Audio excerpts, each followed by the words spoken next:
দিগন্ত বিস্তৃত এক ঝিলের অপরূপ রূপ দেখে আমি এই কবিতাটি লিখেছি। কবিতার নাম ঝিলের সৌন্দর্য।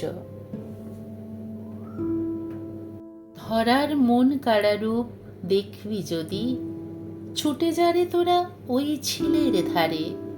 পানকৌড়ি যেথা সদাই সাঁতার কাটে, যেখানে বাতাস জলের সাথে খেলা করে। সুদূর বিস্তৃত জলের রাশি খেলা করে খোলা নীল আকাশের নিচে। এমন দৃশ্য যদি না দেখিস তোরা, জীবনটা তোদের 16 আনাই মিছে।